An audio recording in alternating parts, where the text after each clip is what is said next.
Welcome to the Indie Film Hustle Podcast, episode number 192. Hollywood is great. I also think it's stupid and small-minded and short-sighted. David Fincher. Broadcasting from the back alley in Hollywood, it's the Indie Film Hustle Podcast, where we show you how to survive and thrive as an indie filmmaker in the jungles of the film biz. And here's your host, Alex Ferrari. Welcome, my Indie Film Hustlers, to another episode of the Indie Film Hustle Podcast. I am your humble host, Alex Ferrari. Now, today's show is sponsored by TaylorSound.com. One of the most complicated problems I've had in my professional career is sound, and sound mixing, sound design is generally always very expensive.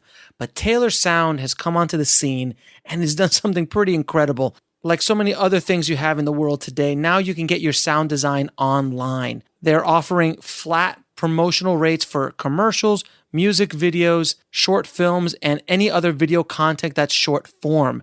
They're very affordable, and because you are an Indie Film Hustle Tribe member, we'll get 15% off your order. Just type in the word hustle in the post your brief section. That's TAILOR sound.com. Now, how many of you guys listening want to learn how to sell your movie? I think everybody and every filmmaker wants to know that little secret nugget. And there really is no other bigger place to sell an independent film than AFM, which is the American Film Market. They've been around for decades, and they are the industry standard, especially on the Western Hemisphere. Now, you guys know that I've self-distributed This Is Meg through Distributor, but I have used a traditional distributor for my international sales. So This Is Meg has been to Cannes, and now next week is actually going to AFM. So I've been seeing the behind the scenes of how a movie is really sold in the international marketplace.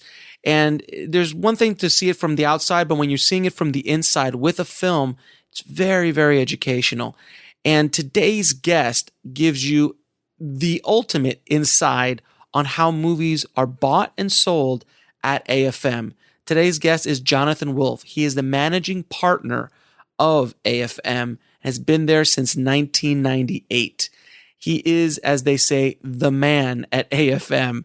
He runs the whole show, puts the whole thing together, and I really dug in and asked him every question I ever wanted to know about how to sell a film at AFM. We talk about pre-sales, we talk about actors, what their values are, how to actually go to AFM, what to do, how to walk around, what kind of meetings you should be taking, all these kind of things, and how it just works as a general statement. And it is a big, just like another subculture. It's a whole other world. You know, AFM and that one hotel in Santa Monica has its own world, its own rules of how things are done. And they've been done this way for decades. Now, the landscape is changing without a doubt, but there is still very much a place where you know, if you're going to go after international sales and domestic sales for that matter, this is the place to be. And I was flabbergasted to find out that in those days, I think it's 5 or 6 days,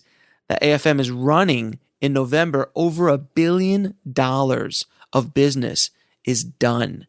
It's a pretty substantial place to be if you're a filmmaker. Now, if you don't have a movie, it's always good to just go get a pass and walk the halls to see what people are doing, how they're selling it, what you need to do. And this year, I'm planning to be there, and I'm going to be there hopefully for the first time as a participant, not just someone hanging out, as we talk about in the show, in the episode today, about the guys who just hang out in the lobby, but someone with an actual pass who's going to be able to walk around and talk and so on. So without any further ado, please enjoy my conversation with Johnathan Wolf from AFM. I'd like to welcome to the show Johnathan Wolf, the managing director of AFM. Thank you so much for being on the show, Johnathan. Happy to be here. So for everyone listening, can you just do a blanket answer of what is AFM? The American film market is essentially a trade show for independent film where licenses to film and the financing of film takes place. Global export takes place. It's where buyers and acquisition executives from maybe 80 countries come and meet with hundreds and hundreds of distributors and production companies to look for the films they want to buy that are finished, the films that they want to buy that are in development and in production. And ultimately, it's where film gets greenlit and where film travels all over the world. AFM is really the door that films pass through to reach the globe. That are not studio-based. This is all for independent producers, mostly. Yes. And we can get into a little bit later about what's independent and what's studio and how all that works. All right, cool. Now, what are the basic goals of attendees to AFM from like the different sides of the business? Well, there's three constituents that come to the market. There are the production distribution companies who are actively licensing film around the world, whether they're larger companies like IM Global and Lionsgate and Sierra Affinity, down to very small ones that are coming from whether it's Hong Kong or Argentina or France. And they all have productions that they're looking to license to acquisition executives all over the world. And we refer to those companies as sales companies or distributors. Then the second group are territorial buyers. Again, coming from about 80 countries, buying the Blu-ray rights for France, buying the transactional VOD rights for Japan, buying the theatrical rights for the UK. And we have about 1,600 or 1,700 buyers that come from all over the world. And then the third group you have is the production community. The middle of the bell curve of that are producers, then writers, film commissioners, post-production facilities, lawyers, bankers, agents, really all of those who are involved in the process of bringing films forward.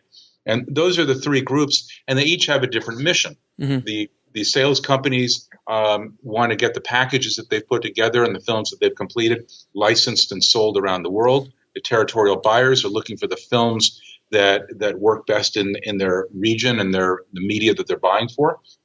And the production community, I suppose you could say most are looking either to network or sell something. Mm-hmm. Producers and writers have scripts. Film commissions are trying to encourage productions in their region.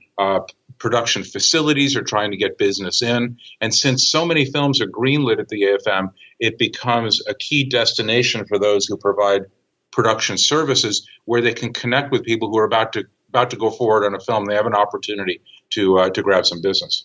So it's basically a melting pot of the world's filmmaking community. Yeah, and a filmmaking community on the business side. The AFM is not about the craft. Mm-hmm. We don't advise actors to be there. The only reason a director should be there is that if they're actually also the writer or also the producer or involved in the pitch. It's not a place for cinematographers. It's about a place for those who contribute to the process of greenlighting a film.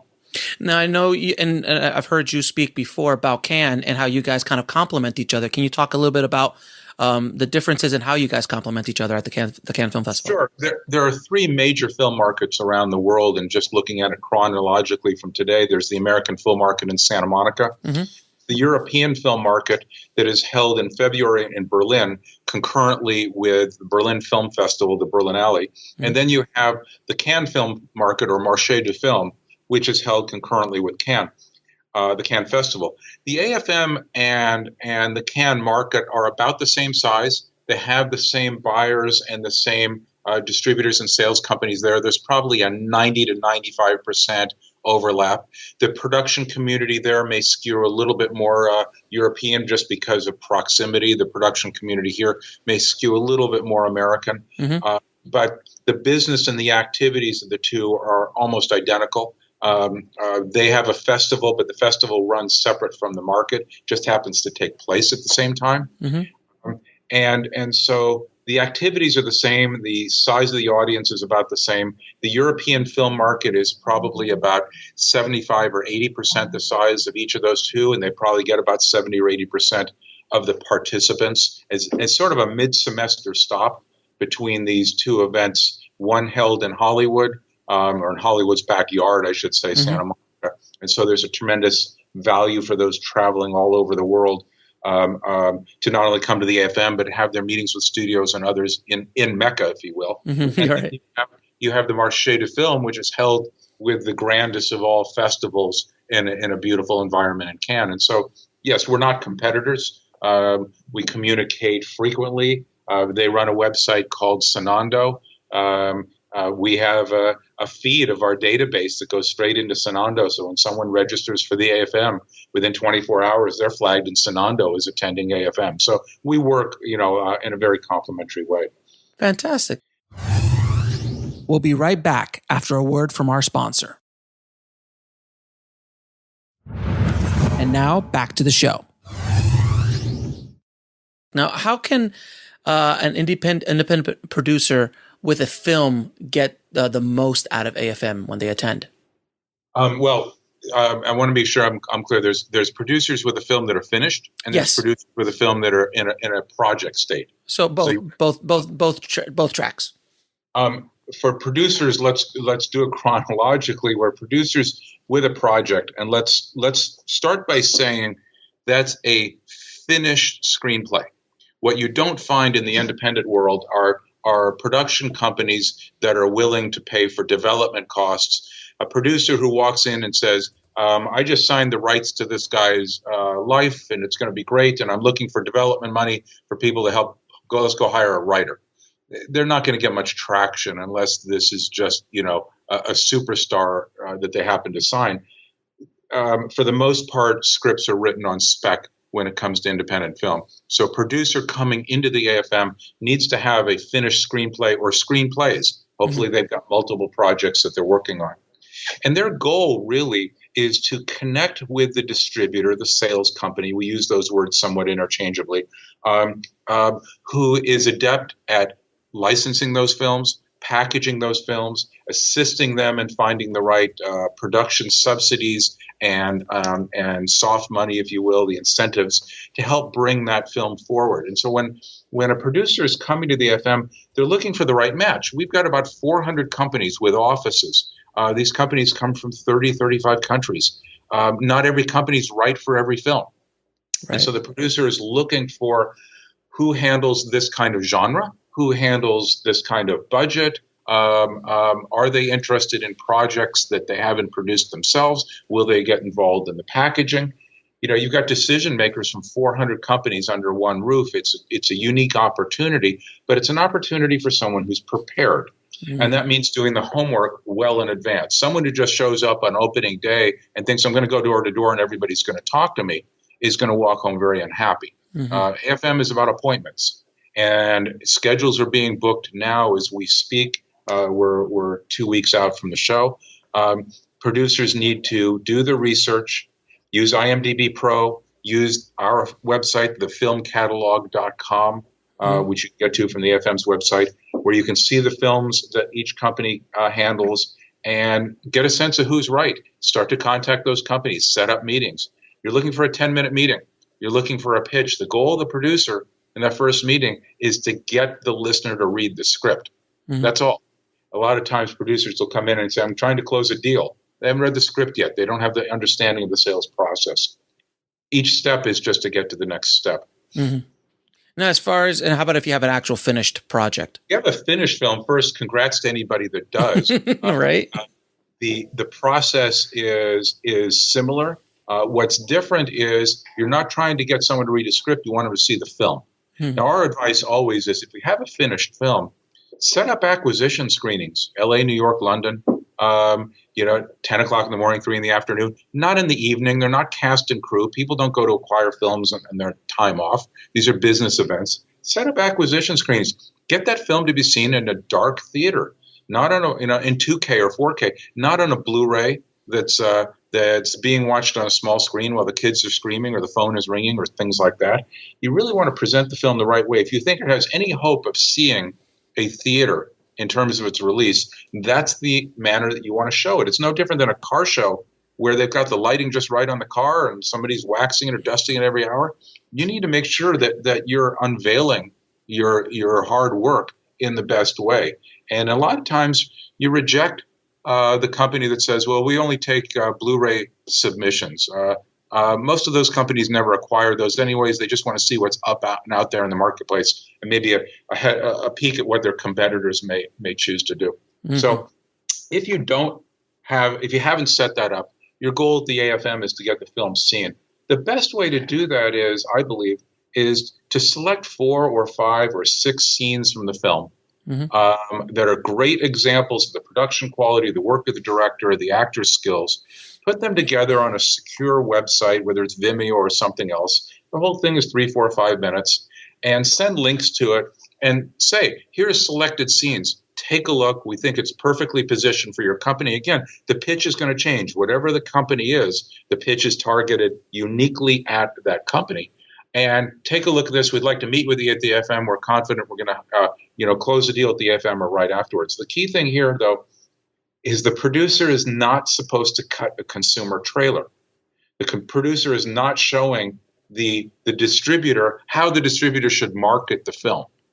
The producer is selecting the best scenes to show the quality of the film to get the buyer to go see it. B2B marketing and B2C marketing are very, very different.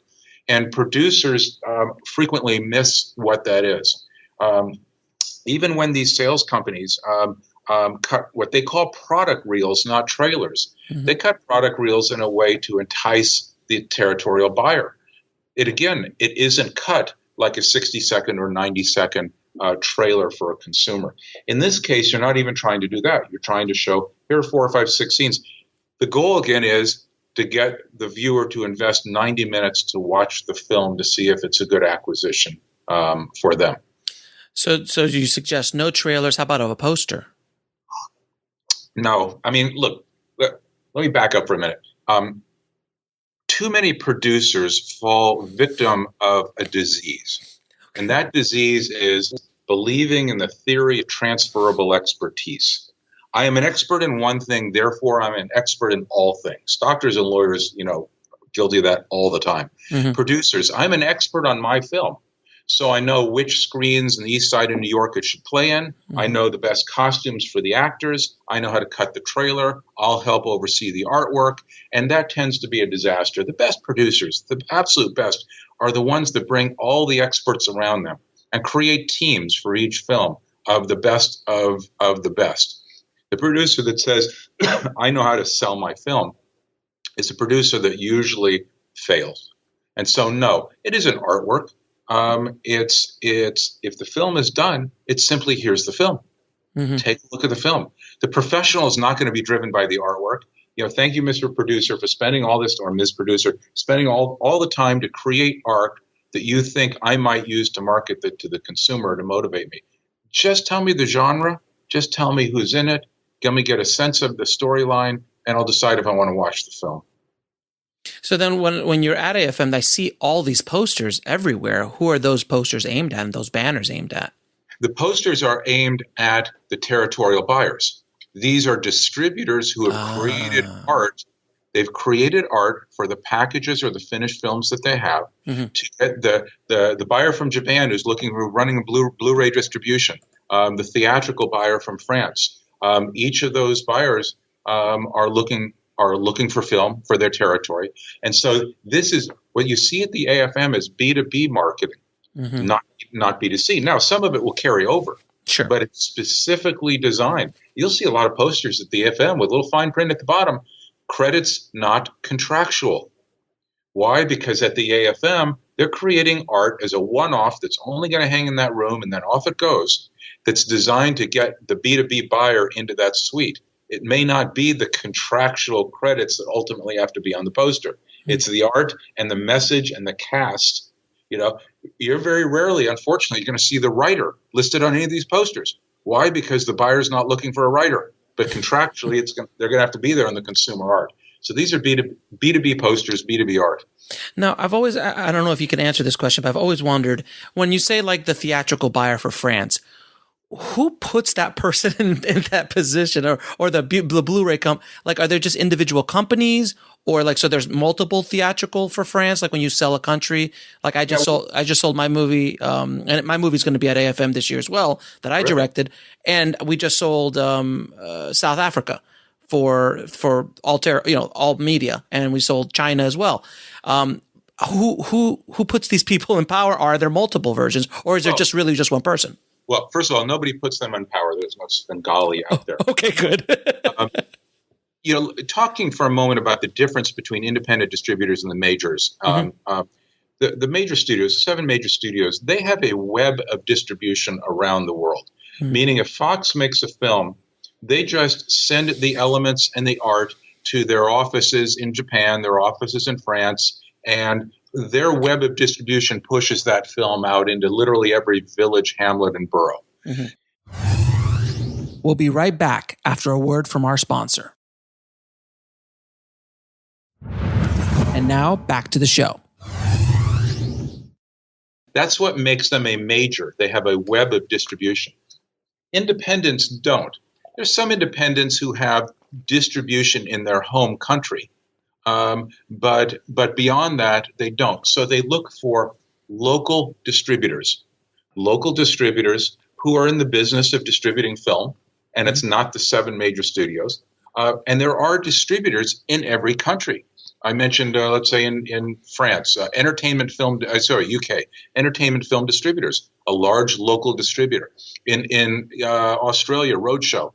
You can go on and on. There are thousands, there's probably about 3,500 if you include all the broadcasters, of distributors, VOD platforms, Blu-ray distributors, theatrical distributors around the world. These are the territorial buyers who are coming in to buy the film. So when you see a film distributed, in the U.S. by a studio or by a small independent, there are those same independents all over the world. They just don't exist in the U.S. They exist everywhere. Who's distributing all the French language films? It isn't the 7 studios. It's local French distributors. Who's distributing Italian film and British film and Chinese films? And so all of those distributors are looking to acquire imported product, not just local product. And so it's a mix. And so nobody anoints them. These are entrepreneurs. Some of them are publicly held companies in their country, and they're coming to acquire all of the rights from transactional VOD all the way up to the theatrical rights. So it's similar. Like if I was going to sell a movie to Disney, Disney is one of many distributors in the United States you could buy from, but they would own the rights for the U.S. if that was the deal that we made, and similar to every other country. Key thing is film is not like selling televisions. When you sell televisions as a manufacturer, you can sell it to competitors, retailers across the street from each other. It doesn't matter. When you license film, you're always licensed exclusively by media and by territory. And so if a buyer comes in and says, I'm buying the theatrical and Blu-ray rights for France, that distributor, that buyer, is the only person that's going to have that film in that country. This causes a lot of negotiation, of course, because if films are highly sought after, there will be multiple buyers coming in, making offers, and it takes quite a while. It's one of the reasons the AFM is 7 days long. Trade shows in most industries are 2.5 to 3. Right. The AFM is as busy on day 7 as we are on day 1. But so, anyways, nobody anoints them. These are entrepreneurs around the world, and the independents are dependent on local distributors throughout the world, because if they all went away, the studios wouldn't be buying the films. Right, exactly. Now, can you talk a little bit about pre-sales and also do they matter as much as they did in yesteryear? Yeah, absolutely. There's been an evolution. Just for those who are not familiar with it, pre-selling is bringing a package that's got a finished script, cast attached, a director, a budget, a start date, and selling the film to territorial buyers, and hopefully selling enough of the world, whatever your needs happen to be, that you're able to use those contracts, those promises to pay, to borrow against them at a bank and help the production financing. Pre-selling, and I'll just come back to your question in a second, pre-selling does something else, which a lot of producers miss, and that is it gives them marketplace pre-acceptance.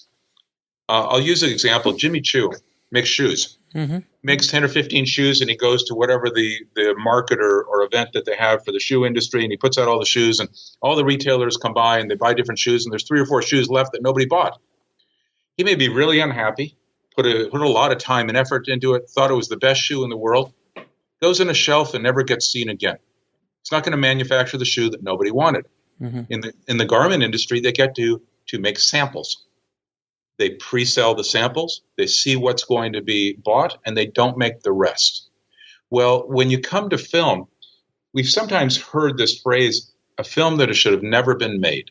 It's a statement, but we've all heard it before. Mm-hmm. In almost all cases, that film did not go to a market and attempt to be pre-sold. When you go to a market and you say, here's the cast, here's the script, here's the budget, here's what we're doing, and you have a good portion of the world coming in, the different buyers, all the different buyers and what their needs are, and their offers, and it looks like it's working terrific. But then you spend 7 days at the American film market, and you have dozens and dozens of meetings with buyers all over the world. At the end of the day, you got one or two offers and sort of a shrug of the shoulders. In the shoe world, you put the shoe on the shelf. In the film business, you got to put the script on the shelf and walk away. Mm-hmm. And there are companies that do. And this is very, very difficult for the creative producer who's really not the business person, but is just totally invested in the craft and that film. It's hard for them to walk away. So if a producer even has all of the financing, my advice is that's terrific. Connect with the sales company before you make the film. First of all, they may give you some marketplace advice. What actors work better than others. They're not telling you to take it. It's your film, your money. But they're going to give you some marketplace advice. Then go to a market. Attempt to pre-sell the film. Mm-hmm. If it doesn't pre-sell, we can still go make the film. But you've been truly warned. You've been truly warned about what might work and what might not. So pre-selling works. And pre-selling is still very active. But it's active at budget levels that start to get above $500,000, $600,000, $700,000, $800,000. Pre-selling on budgets below that, it tends to be too small. The buyers don't need to guarantee a distribution pipeline, films to fill their distribution pipeline at budgets of that level. So they'll tend to wait. And as budgets have bifurcated over the last 10 years, meaning they're getting bigger or smaller. 15 years ago, you could have made a $5 million horror film and made money on it. Today, it better be about $1.2 million or less. The same thing, budgets for theatricals are getting much larger. Look, there's always exceptions. We saw one in the last week or two. But budgets are getting bigger or smaller. The bigger the budgets, they're much more dependent on the pre-sale. Once you get below about $500,000, much less, because the producers tend to find the equity and the incentives and the deferrals they need to make the film without pre-selling. And so, no, I wouldn't go try and pre-sell a $300,000 film. And by the way, there is a business for anybody listening that thinks with a question mark, what do you mean 300? There's lots of people that are making $300,000 films, selling them for 6, 7, and 8 when all the deals are in, and have a terrific business. There are niche markets for all kinds of films. Most notably, I suppose, in the U.S., faith-based filmmaking, and families as well. I saw in that budget range, and interesting enough, it's still doing very well in Blu-ray. But so yes. Pre-sale is one of the key components of financing film, along with equity, along with incentives, along with deferrals, to bring a package together. Now, can you explain to the audience, and I preached this a lot on the show, what the importance is of cast, especially to an international community and an international buyer? Can you explain why it's so important, and any suggestions to help a filmmaker along with that whole process? Yeah, I'm just going to skim on the surface of this question because I'm not out there selling every day, and I think sales companies can give a more robust answer. But the simple answer is the buyer is taking a risk on the film. The more that the sales company can show the buyer how to sell it to the consumer, a lot of times the sales companies will say, hey, we cut 4 trailers. We want you to see all 4. Look at which ones might work for your audience. We had 25 comps on the poster. We took 5 to finish. We're only using 1 in the U.S., but we want to show you the other 4 because they may work better for your audience. Well, cast is another element where the territorial buyer can say, I have something to put on my artwork. I have a hook. Cast, when Tom Cruise is paid $30 million for a film, he's not 30 times better as an actor than someone's paid $1 million or 300 times better than someone's paid $100,000. Mm-hmm. And when you go above a certain level of payment for an actor, you are buying their marketability and you're pre-buying a marketing campaign. And so the question simply is does that person bring marketability and saleability to the film? We'll be right back after a word from our sponsor. And now back to the show. And that's why, for all the way back to the beginning of film, why some casts are paid more than others, because they'll resonate with the audience, because I'll keep using Tom Cruise for an example. You're guaranteed millions and millions of dollars of publicity, and you're also guaranteed a built-in audience that will at least look at the trailer and pay attention. And it tells the audience, well, this film's going to have certain production values. If this actor chose to do the film, it must be noteworthy enough that I should take a look at it too.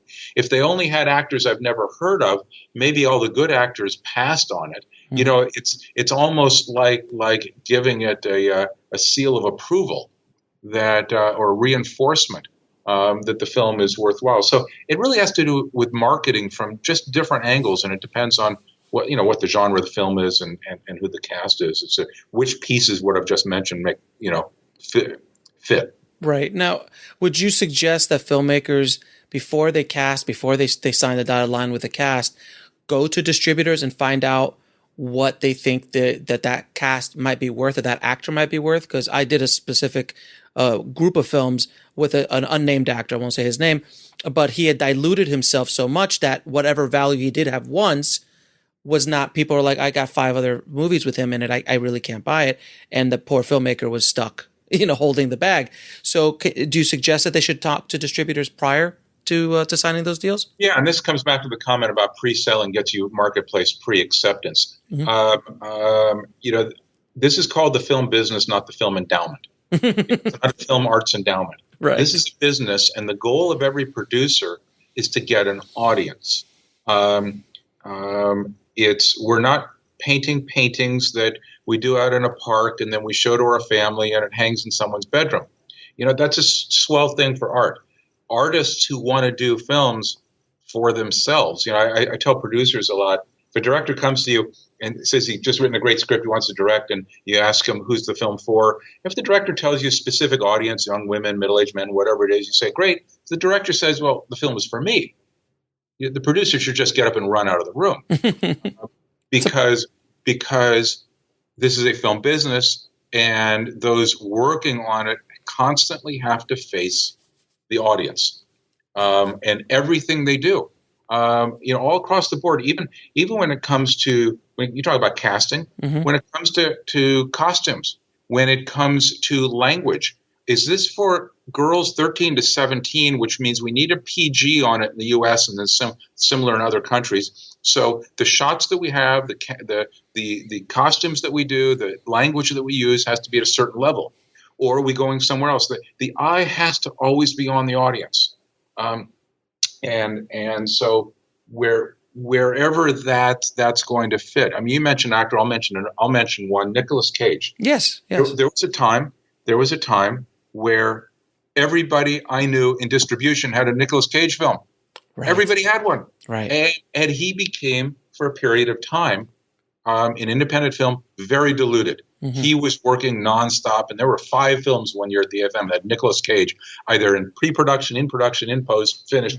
And so, anybody can become diluted, but that's the actor's brand, and every actor manages their brand in a certain way, and the producer has to understand when they're casting that they're not just getting someone who is an actor; they're buying a brand.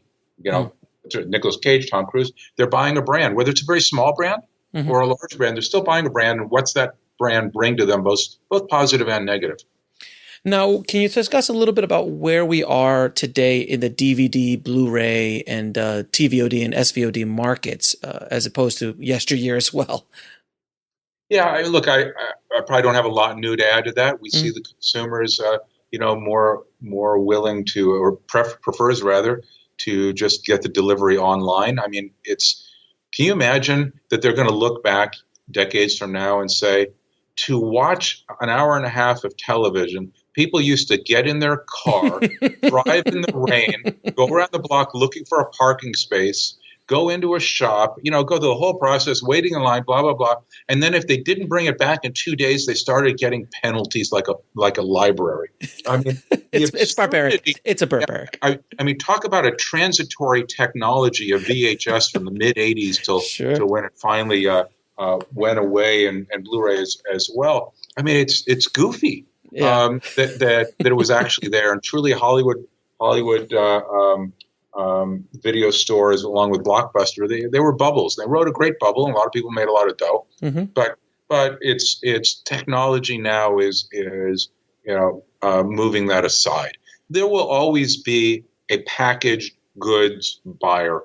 The same way people are still buying CDs, they're still buying vinyl, though most of the listening is done through different digital platforms and delivery systems. It's the same way when it comes to film in the home.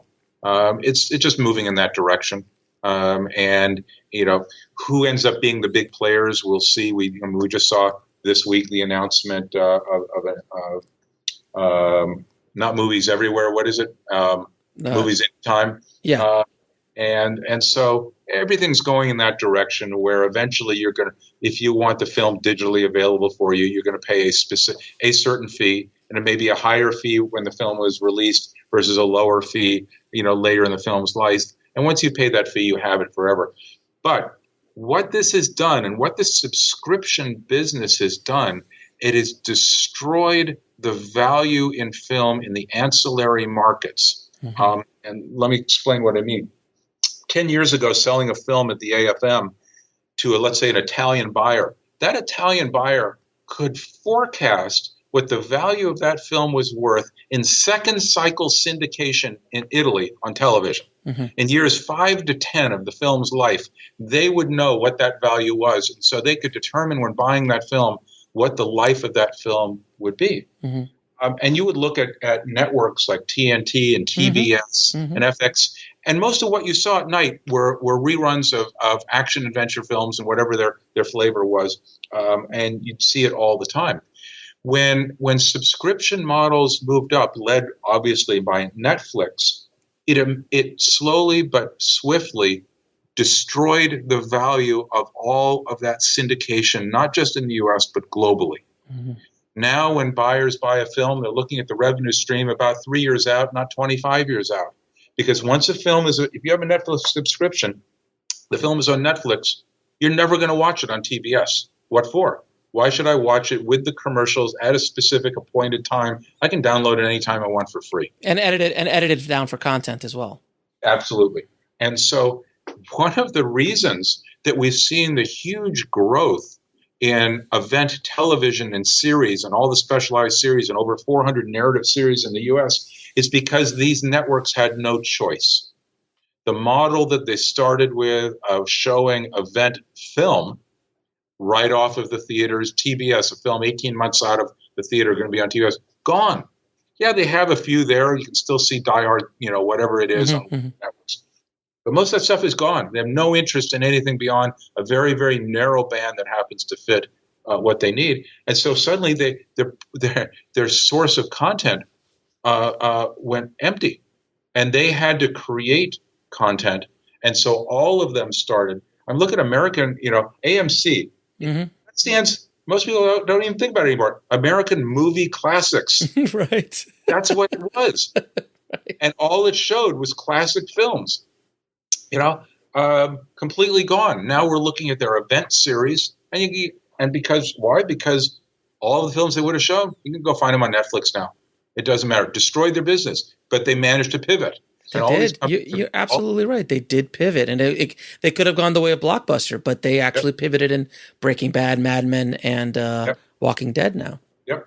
And so, and a lot of them are. The question is, well, and this is not the really topic of our discussion today. How long?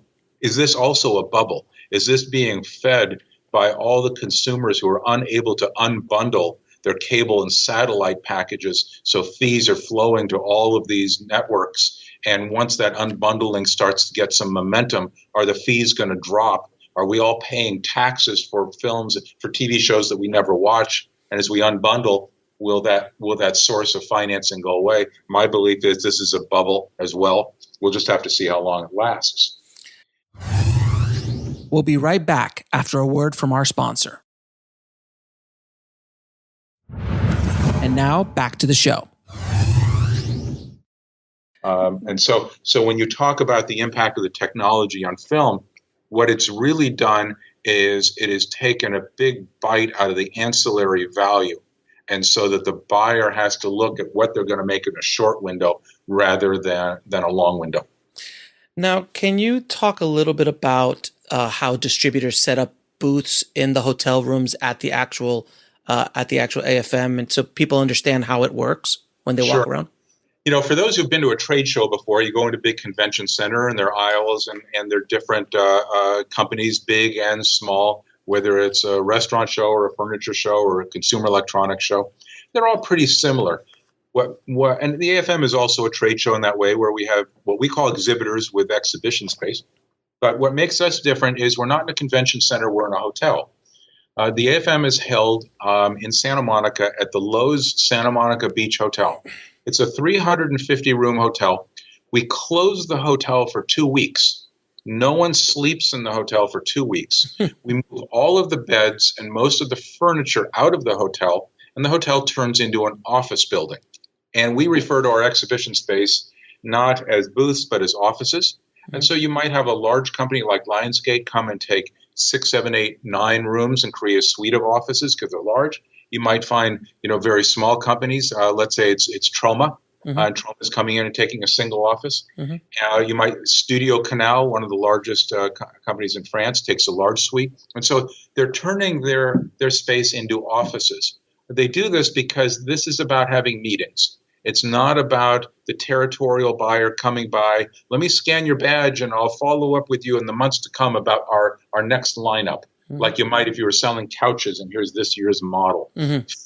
Film is very delicate. It depreciates quickly. It has to go to market globally and simultaneously. So when films are being offered and packages are being offered, these are about closing deals at the AFM, not creating sales leads. And it's one of the reasons the market is 7 days long, because these are negotiations. People go into offices, they're sitting behind desks. The offices are filled with couches and desks and computers and obviously lots of screens of different sizes.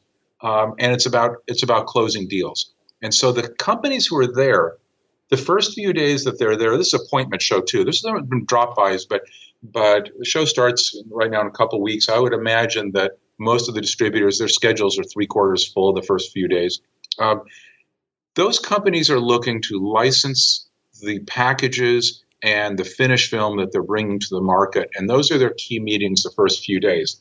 As their schedules start to lighten up, days 4 through 7, as they have time, they will start to have some interest, and I have to caution it's some interest, in meeting with producers and starting to hear about new projects coming forward. Some are very interested in doing this. Some say they don't want to do it at all at the FM. Some will only do it when they have free time. You catch them at the right moment. But every company there has to find new content and new projects. And so they all have meetings. It's a matter of how much of their AFM time they'll spend on that. But their first few days and their primary focus is licensing the films and projects that they've brought. And I need to add one thing to this. We estimate that in the 7 days, about $1 billion in deals will be done on independent film at the FM. But the more interesting number for me is more than half of that, over $500 million of business will be done on films that haven't started shooting yet. We can use the phrase pre-sale, but if you start to wrap your head around $500 million in business on independent film that haven't been greenlit, that's what happens at the AFM. We hear sometimes about a producer with a film that went to Sundance, and at 3:00 in the morning, the distributor came along and saw the film, and by dawn they had a deal, and the champagne was popping. We see one or two of those stories every year in the trade. I can promise you there are dozens and dozens of producers that have worked with a sales company for many, many, many months and put a project together, got the cast committed, got the bonding company in place, found the equity, found the incentives, but they need a portion of the world to be pre-sold, or they can't make the film. They don't have the green light until they've sold a portion of the film. And they walk in on pins and needles, and they walk out with a green light, and there's more champagne corks popped after the AFM than at any festival, because they walk in with uncertainty and they walk out with a green light. $1 billion in 7 days. That's very impressive. And it's consistent. It's consistently been like, because you've been with them since 98, correct? Right. And one of the reasons, people say, well, why even travel? Why do people go to trade shows? Why do they go to film markets? They can watch everything on a screen. The technology is there. The fact is, when the AFM started in 81, there was VHS. You could put VHS in a FedEx box and send it off. The technology's always been there in one way or another to keep people from getting on planes. The reason there are markets, a few things. First, markets are very inefficient, film markets. People have to travel, get on planes, go for all over the world just for the privilege of buying. Inefficient markets drive up prices. A distributor and a producer want the best prices possible, so they are loath to see an efficient marketplace. We have seen time and time again entrepreneurs with websites saying, we're going to set up a website for you to buy and sell your film. And the distributors have turned their back on them time and time again, because the distributors and producers don't want an efficient website, don't want an efficient marketplace. Inefficiency drives up prices. But the other and more important thing is markets create an auction environment. If you send an email to a buyer that says, hey, today we're now starting sales on this or that film, and here's the script, and have a read, there's no sense that I need to move in the next 24 hours or that film might be gone. When people have traveled from all over the world and they walk in the door of the Lowe's, they're learning about projects that may have only been announced in the prior 2 days or the prior 3 days or even that morning. That if you do the announcements right around the show, and you'll see a lot of these coming up in the coming week or so, this creates an auction environment. And auctions drive up prices. And this is the goal of the producer and the distributor. They want to hold back and create that feeding frenzy, if you will. And we haven't seen the advances in technology in any way reduce the amount of business at the markets or reduce attendance. In fact, technology is just helping to increase the face-to-face value by being able to set up meetings, set up calendars, see trailers or product reels online, but know that the sales company says you can see the trailer, but I won't entertain offers until you arrive in LA. They want to create that auction environment. And at the end of the day, it's a very handshake, look you in the eye kind of business at the AFM. Is that correct? Yeah, well, it is until it isn't.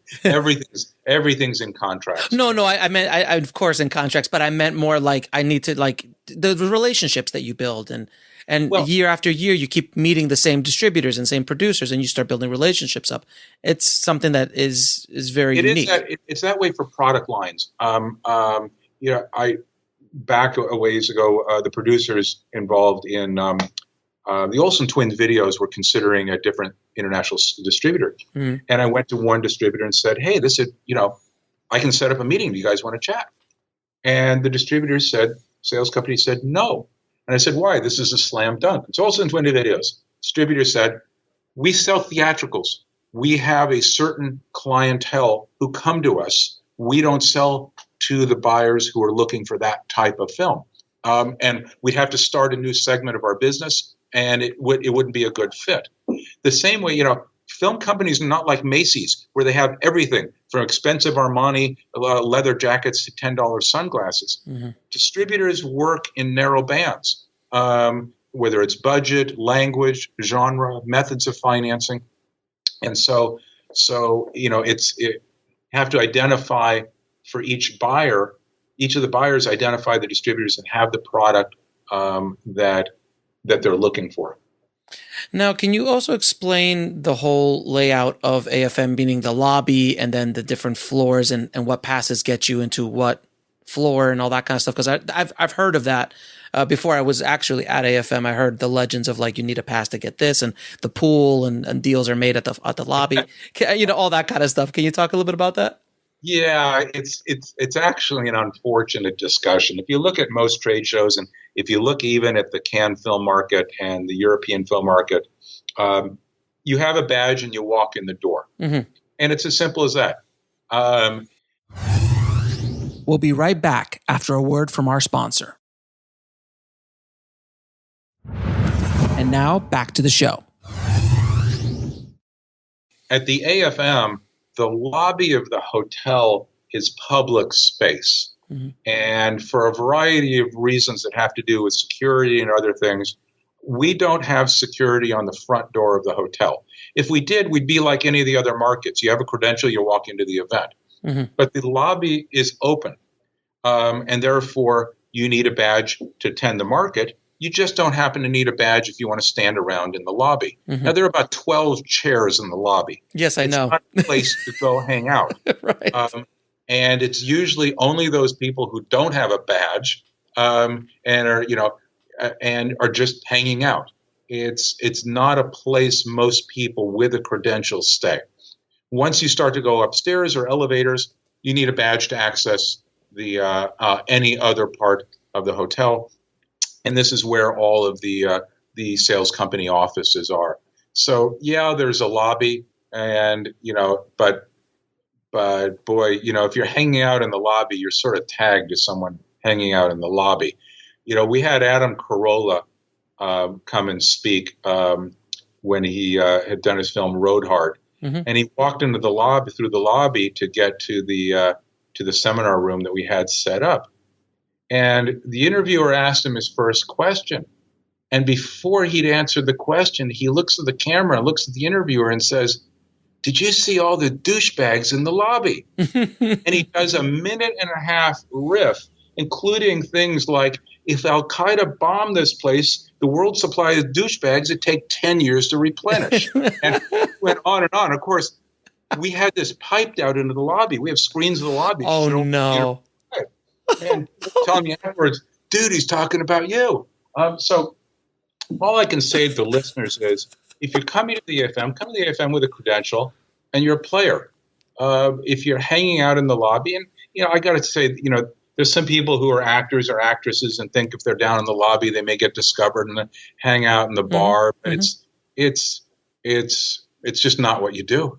It's really an indication of I'm not in the business.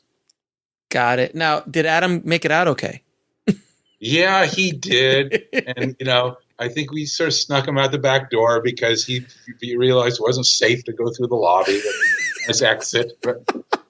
And so, look, it was funny. This is my show, and I'm not insulting my show. Of course. But I'm just trying to say that the people who have credentials, when they're going to go grab a drink at the bar, they tend to go to a bar at one of the other hotels and not downstairs at the Lowe's. And there's plenty of bars and restaurants around the Lowe's that there's much business being done, if not at the Lowe's, around the Lowe's. You can't get a seat in some of the other hotel lobbies. Yeah, no question. Now, can you explain what the IFTA is? Sure. The Independent Film and Television Alliance. That's mm-hmm. the parent organization of the American film market. Mm-hmm. We're a trade association. And for those who don't know what a trade association is, trade groups are brought together by industries to perform services that are best done collectively for that industry. Whether the National Restaurant Association, American Medical Association, Motion Picture Association. Usually those are things like public policy, advocacy, lobbying, research, programs that all the participants in an industry can benefit from without giving specific benefit to one over another. So competitors get together. There are like 4,000 trade groups in this country alone. Mm-hmm. They're viewed by the IRS as nonprofits. It's a dues-based system. Mm-hmm. Um, in the film industry, I mean, you have the NAB, the National Association of Broadcasters. Mm-hmm. You have the Motion Picture Association, MPA, who only has 7 members, the 7 studios. The Independent Film and Television Alliance, we have about 130 members. We represent them from a distribution standpoint, from an export standpoint. We're an international trade group, not domestic. We have members in about 21 or 22 countries. And the common bond is they are all exporting film and television outside their home country. And so we provide programs and services and representation around the revenue flow. For the most part, we don't look after their needs on the production side because production is very local. A member in Hong Kong who has an issue with production is going to have a very different issue than a member that might be in Australia or a member in the UK or the US. But their export and distribution issues are very, very similar. And so, in fact, we have more members in Hong Kong than we do in New York. Mm-hmm. And so if you look at our website, I don't go into a lot of the details, it's IFTA-online.org. Mm-hmm. You'll see, it touches on a lot of what we do, but the number one thing we do is advocacy, lobbying, the voice of the independents. There are many, many areas where laws are being, around the world, where laws are being proposed that could benefit the studios and hurt the independents.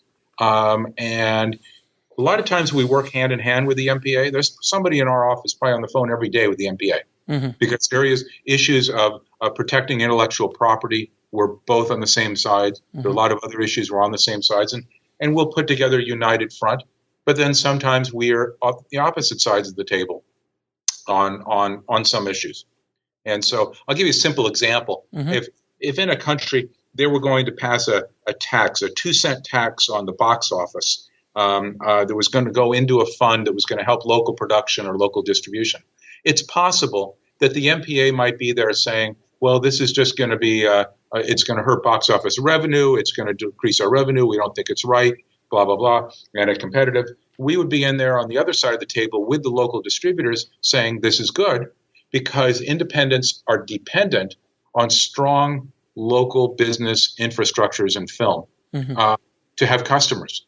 There's a big move for the last 5 years in the EU to create a single digital market, meaning that if you license your film in any country digitally in any country, it must simultaneously be available in all countries. Oh, wow. Well, this destroys territory licensing. Right. But it's perfect if you're a studio or Amazon or Netflix, no problem. You just put it out all at once. Right. But if you're licensing by territory and suddenly your little license in Denmark, that person has the right to show the film in Italy and Sweden and everywhere else, you've destroyed that value. We've spent 5 years constantly in the EU building coalitions to fight that legislation. So again, I'm not the expert on this, and I'm not the one that's sitting in the EU, but there are many, many areas where the business model of the independents is so different than the business model of the majors that the independents need that representation to assure that they stay alive. That's fascinating. I had no idea about the IFTA and what they did. So thank you for helping us out as we continue to grow as an industry. Now, you guys do a lot of educational and panels at the AFM. Are there any conferences or panels that you are personally excited about? Well, I'll always have a lot of fun at the pitch conference. The pitch conference, it's a little different than most pitch conferences. Most pitch conferences, you're hoping someone might want to be involved with the film, or they're giving you advice on how to change the film up a little bit to make it more marketable. Our pitch conference doesn't critique the content. It critiques the quality of the pitch. It's all about the sales process. And we have about 25 filmmakers that come up on stage. We have a panel of 3 experts. They do a 2-minute pitch, and then the pitch is critiqued.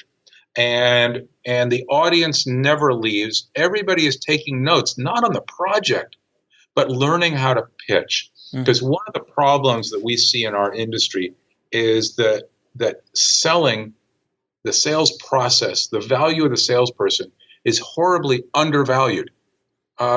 Sales is one of, if not the top paying profession in the world. much more than doctors and lawyers.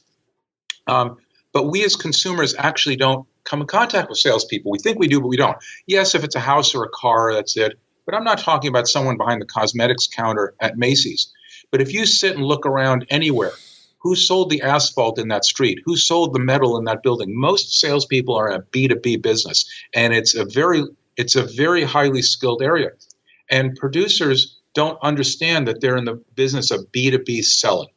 And so we try and help them understand, creative producers, what the sales process is about. I'll give you the best example we'll see at the FM, and we'll see it over and over. Even people listening to this are going to do what I'm about to say don't do, which is they will walk in, they'll meet someone, they'll say hello, they might ask their name if they get that far, and then they'll start to tell them about their pitch. We'll be right back after a word from our sponsor. And now back to the show. Have you ever walked on a car dealer's lot? The car dealer walks up to you and says, "Hi, my name's Frank. I've got the perfect car for you. It's a red 4-door. It gets great gas," and the blah, blah, blah, blah, blah, tells you all about the car. Right. No. The salesman first qualifies the prospect. When are you buying? What are you looking for? What's your economics? What's your budget? And then tailors his pitch to meet the needs of the prospect. Over and over, I will walk by offices at the FM. An intern will be out there, person taking messages, scanning the schedule. How's it going for your company? I'll ask for a second. They'll say, "Yeah, I've just heard 3 pitches today. I'm an intern," and they keep pitching me. But it happens over and over because there's this feeling. Social media has created a little bit of this. There's this feeling of if I just put it out everywhere, like pixie dust, somewhere someone will mention it, and magically I'm going to get that phone call. It's faith-based pitching, and that's not what works. The first thing the salesman producer does, not the creative producer, but the salesman producer does understands what the buyer wants. We talked about the sales companies. Let me just go off topic for a second. We talked about the sales companies at the AFM. And they're licensing to buyers from all over the world. These are the best pitchers in the world, bar none. And I'm not exaggerating. Think if you're a salesperson for a film company, the acquisitions department has put together 3 projects, and they said, here they are. There's a romantic comedy, there's an action adventure, and there's a real tough drama, American drama. And they're all in pre-production. Your job is to go sell them at the AFM. That's your job. Every 15 minutes, you're meeting with buyers from around the world, don't always speak English well. They have different needs and different things. And every 15 minutes, you're pitching. And you're actually selling and closing deals on films that you weren't involved in packaging, that you may or may not like. It doesn't matter. And this is your job. And you don't sell films. The films don't get made, and you don't have a job. These are the best pitchers in the world. And the skill is so undervalued by producers. They think it's like their firstborn. I know how to dress it. I'm going to, hold his hand walking to school for the first day. I'm going to tell the teacher how to talk to my child. They have to hold on. They won't put it in the hands of someone else. And my advice, I tell a producer, find a sales producer if you're a creative producer, and then don't go to the meetings. And they'll look at me in horror. Like, what do you mean I don't go to the meeting? You ever sold a house or a condo? The first thing that salesperson says, "I'm showing the house today. Get out." Yes, you're absolutely right. You're absolutely there. Yep. You're just going to mess it up because all you're going to do as a producer who loves the film is focus on how much you love the film, not on how to literally connect with that buyer. You're selling cars, and I got to admit, I sold cars for 2 years when I was in school. Somebody walks on the lot, I want to know all about them. I want to know everything about them so that I can tailor the pitch to meet what they need. The same thing. The buyer walks in. What do you need? I need action adventures with cast. Well, great. A film that you had that might not have had a lot of action, it just became a lot more action. And that cast you're looking for, I'm going to focus on the one name that happens to be in it, even though it might be a small role. And I'm just giving a hypothetical. Sure. They know how to pitch. And this is, sorry, what got me off on this tangent, I don't even remember now. But It's just so important, and a salesman producer knows this. Right. No, you were talking about the pitch fest at Yes. at AFM. That's where Yes, it was. And so it's trying to help. My goal in this pitch conference is not to make the room full of great pitchers. There's 600 people in the audience. They don't all be great pitchers. My goal is for most of them to open their eyes and saying, I shouldn't be doing this. Right. They're not the cinematographer. Right. They're not the set designer. They don't need to be the pitcher. It's for them to realize I'm outside my comfort zone and the project is at risk if I'm the one that's going to stay in the deep end. I need to find an expert to connect with. And that's one of the advantages of being at the AFM. There are going to be 15 to 1,700 producers among the 7,000 who are there. 1,700 producers from about 30 countries. It's an opportunity to find those producers that can pitch and can sell. It's very similar to when you're making a movie. You hire a cinematographer, you hire a production designer, you hire a writer because they're outside of your comfort zone. And I think everyone forgets the marketing aspect of things and the sales aspect of things, and they think they can do it all themselves for some reason. I have producers that every year 2 or 3 producers will come and take an office at the AFM and say, I don't need a sales agent. I'm saving the 5 to 20% fee, and I know my film better than they do, and I'm going to sell it myself. Mm-hmm. And invariably, they buy ads, they do all these things, the door sits open, no one comes in. And they have a horrible experience, and they write to me and tell me I don't know how to run a film market, and I have to remind them about the conversation we had that I said, don't do it. And it's the same reason we don't see a sign that says for sale by owner on a house. You know, as much as we think all they're doing is opening the door and then standing around watching TV while people walking around the house, and then I'm paying 5% of them just to stand around on a Sunday. Well, yeah, because there's more to it that you don't see.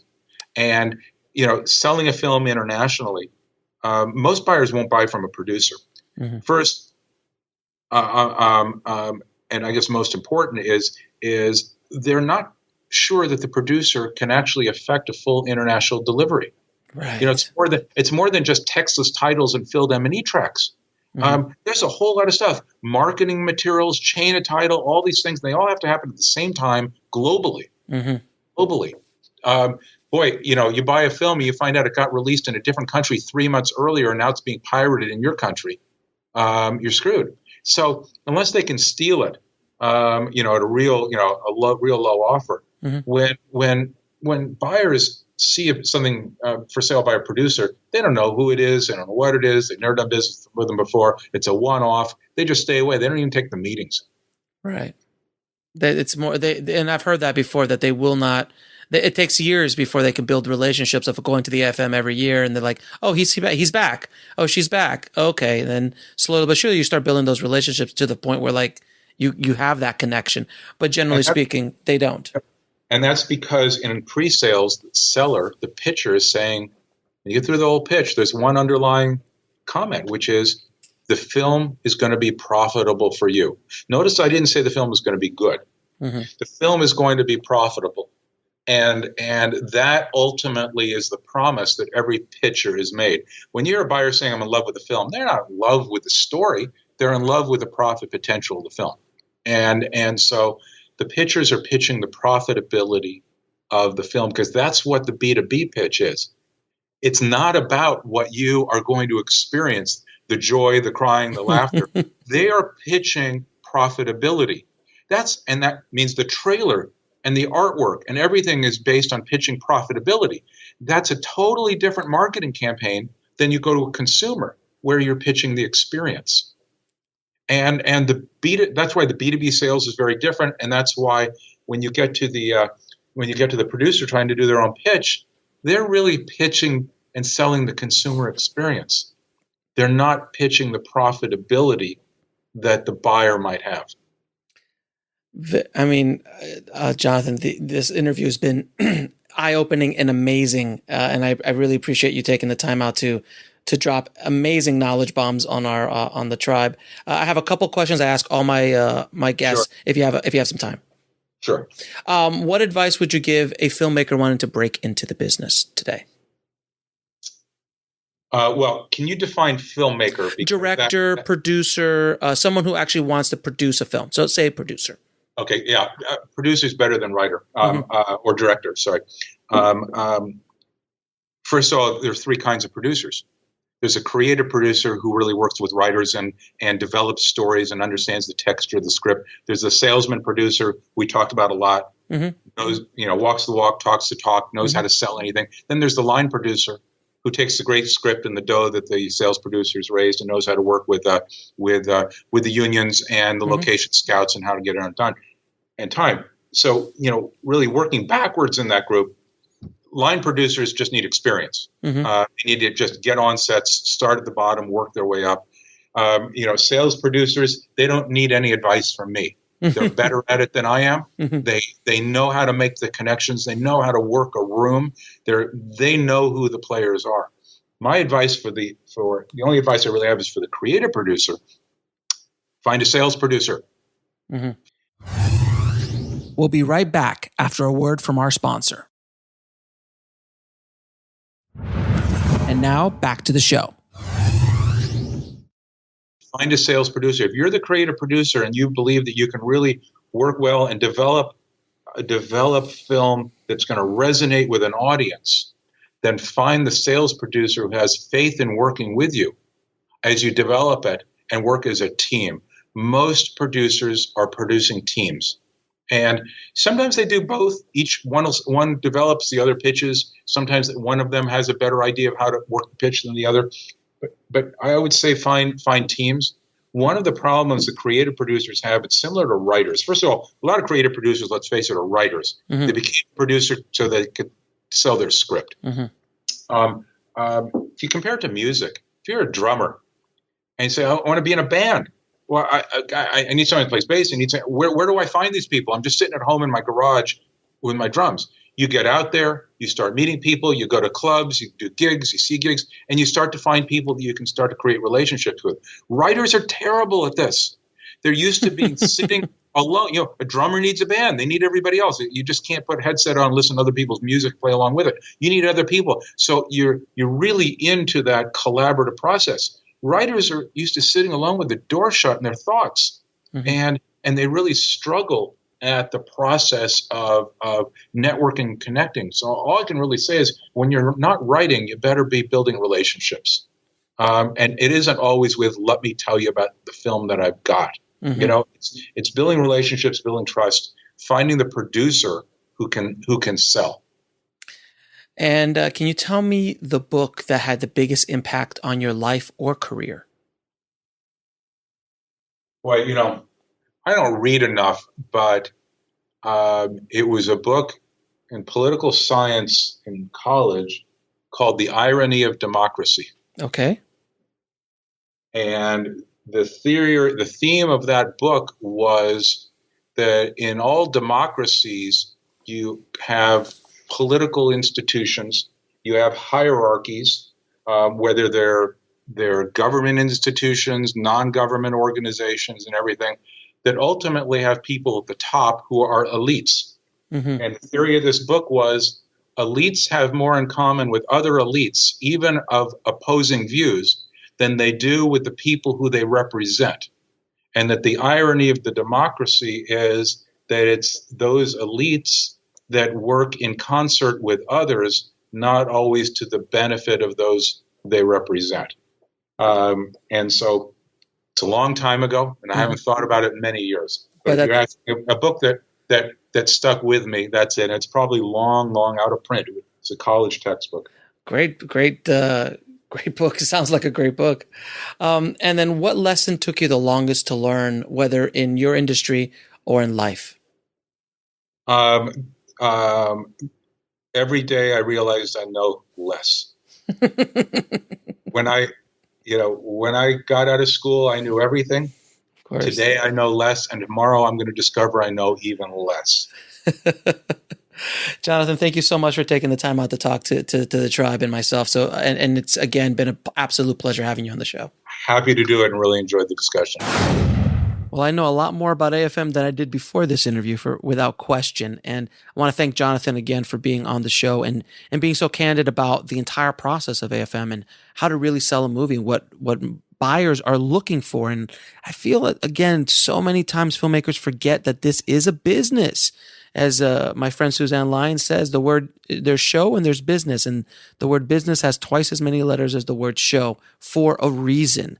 It is so important to understand how to make a movie, but is as equally important on how to sell a movie and actually make money and to maintain a sustainable career as a filmmaker and as a film producer or writer or director. Now, I know of a few tribe members who are going to be at AFM. I'm going to be there on November 1st. I'm going to be walking around. If you guys are going to be there, I'd love to catch a drink, get together. I'll be there most of the day, flying around and going to events and things like that. So please reach out to me and let me know if you guys are going to be there. We can meet in the lobby. We can hang out. We could do some stuff. It'll be a lot of fun. And if you guys are interested in going, it is on November 1st through the 8th in Santa Monica. You can still get passes. You can still get tickets to go. And definitely, if you are in the Los Angeles area or can get here and you want to learn how to sell your movie and see how movies are really sold, I highly suggest you guys attend, because it's definitely an amazing educational experience for all filmmakers. Whether you're going to self-distribute or not self-distribute, you should know how others are making money selling their movies. Now, I'll put links to everything we spoke about in the episode at indiefilmhustle.com/192 in the show notes. And if you guys haven't already, please head over to our YouTube channel. It is blowing up. We are getting close to 10,000 subscribers, which I know in the grand scope of YouTube is not that big, but for us, that's pretty big. And I'm really excited.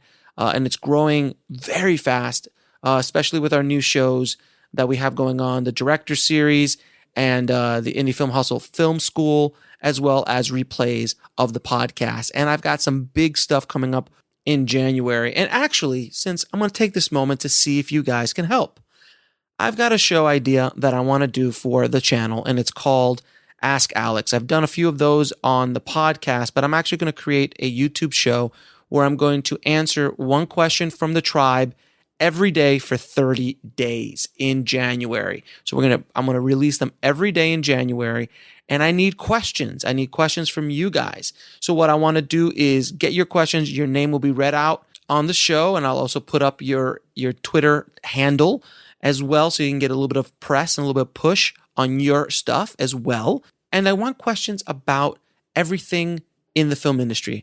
What your questions are about what's going on in the business. Should I go to film school? Should I not go to film school? How should I make this? How should I do that? Anything you want, I will be an open book and try to help you as much as humanly possible. So it's an experiment, guys. I'm going to do this for 30 days. And if it's a big experiment and it works well and people really seem to like it, it might be something I'll do a more continuous show on.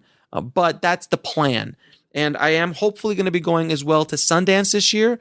Again, I'm going to be doing a special series of interviews like we did last year, maybe a little bit different, a little bit bigger. We're going to see what we can do. I'm going to create a lot more content coming in from Sundance as well this year. So I'm hoping, I'm still trying to figure it all out, but I'm hoping I'll be able to do that as well. So for your questions, please email ifhsubmissions@gmail.com. That's ifhsubmissions@gmail.com. Now, I will be selecting 30 questions for the show, so hopefully your question will get in. And if it doesn't get in, don't worry. I'm going to do my best to answer those questions in later episodes of the podcast, maybe later episodes of the Ask Alex show on YouTube. We'll see. So thank you guys for listening. I hope you got a lot out of this episode. And as always, keep that hustle going, keep that dream alive, and I'll talk to you soon. Thanks for listening to the Indie Film Hustle podcast at indiefilmhustle.com. That's INDIEFILMHUSTLE.com.